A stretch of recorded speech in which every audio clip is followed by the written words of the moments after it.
আসসালামু আলাইকুম রহমতুল্লাহ বরকাতহু। তো বন্ধুগণ, আশা করি আল্লাহ পাকের অসীম রহমতে সকলেই সহি সালামত আছেন।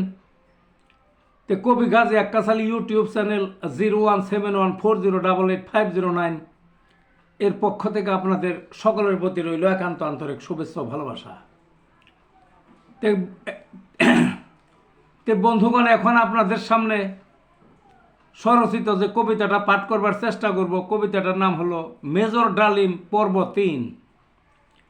মেজর ডালিম কেন তুমি রইলে বহুদূরে, সবাই আছে অপেক্ষমান দেখবে তোমায় সে।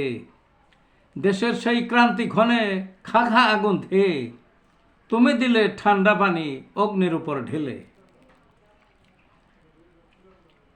এক ঘোষণায় নিভল আগুন, প্রবেশ নতুন যুগে, কতকাল চলে গেল চড়াই উতরাই করে। আসেনি আর স্থিতাবস্থা, উতাল পাতাল মাঠে, সবাই আজ ভাবছে বসে ফিরবে তুমি কবে। কোন জমিনের কোন মহাদেশ কোন সাগরের পারে, দিলে তুমি ইন্টারভিউ দেখলো সবাই সে। একবারে 8 লক্ষ হুমড়ি খেয়ে পড়ে, 24 ঘন্টা শেষের আগেই কোটি গেল ছেড়ে। বিশ্ব রেকর্ড গড়লে তুমি সবার হৃদয় কেড়ে। এই ছিল বন্ধুগণ কবিতাটা। ভালো থাকুন।